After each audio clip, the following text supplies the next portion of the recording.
نبی علیہ السلام کے پاس ایک صحابی حاضر ہوئے۔ حدیث مبارکہ میں آتا ہے جاء رجل من الانصار الی النبی صلی اللہ علیہ وسلم وهو محزون۔ ایک صحابی نبی علیہ السلام کی خدمت میں حاضر ہوئے اور وہ بڑے غمگین تھے، جیسے بندہ اداس ہوتا ہے نا، پریشان ہوتا ہے، وہ بڑے اداس تھے۔ نبی علیہ السلام نے ان کو پریشان دیکھ کے پوچھا کہ یا فلاں مالیا اراک محزونا، کیا بات ہے میں آپ کو پریشان دیکھتا ہوں؟ انہوں نے جواب دیا اے اللہ کے حبیب صلی اللہ علیہ وسلم،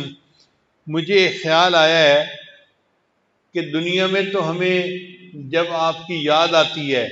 تو ہم اپنے گھر سے آپ کی خدمت میں حاضر ہو جاتے ہیں،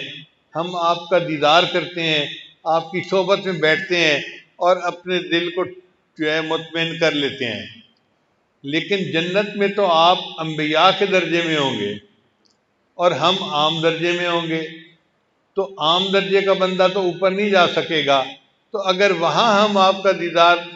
کرنا چاہیں گے تو ہم تو نہیں کر سکیں گے۔ اس چیز نے مجھے پریشان کیا ہے اور میں آپ کی خدمت میں حاضر ہوا ہوں۔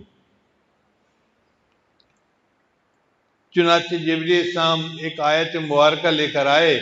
جس میں اللہ فرماتے ہیں وَمَن يُطِعِ اللَّهَ وَالرَّسُولَ، جس نے اللہ اور اس کے رسول کی اطاعت کی، فَأُولَٰئِكَ مَعَ الَّذِينَ أَنْعَمَ اللَّهُ عَلَيْهِم مِّنَ النَّبِيِّينَ وَالصِّدِّيقِينَ وَالشُّهَدَاءِ وَالصَّالِحِينَ وَحَسُنَ أُولَٰئِكَ رَفِيقًا۔ اللہ تعالیٰ ان کو قیامت کے دن انبیاء، صدیقین، شہداء اور صالحین کے ساتھ رکھے گا، اور وہ کتنا بہترین رفیق ہے۔ صحابہ کرام کہتے ہیں اس آیت کو سن کر ہمیں جتنی خوشی ہوئی، ہمیں کسی اور آیت سے خوشی نہیں ہوئی، اس لیے کہ یہ یقین ہو گیا تھا کہ ہم جنت میں بھی اپنے محبوب کا دیدار کر سکیں گے۔ ابو ہریرہ روایت کرتے ہیں کہ نبی صاحب نے فرمایا ان رسول اللہ صلی اللہ علیہ وسلم قال من اشد امتی لی حبا ناس یکونون بعدی یود احدہم لو رآنی باہلہ ومالہ، کہ مجھ سے سب سے زیادہ محبت رکھنے والے لوگ وہ ہیں جو میرے بعد آئیں گے۔ توجہ سے سننے والی بات ہے کہ نبی علیہ السلام نے ارشاد فرمایا کہ مجھ سے سب سے زیادہ محبت رکھنے والے وہ لوگ ہیں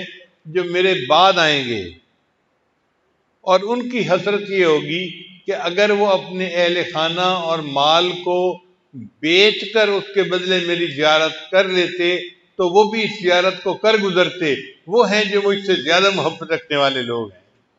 اللہ کرے کہ ہم بھی انہی میں شامل ہو جائیں جو نبی علیہ السلام سے اتنی محبت کرنے والے ہیں۔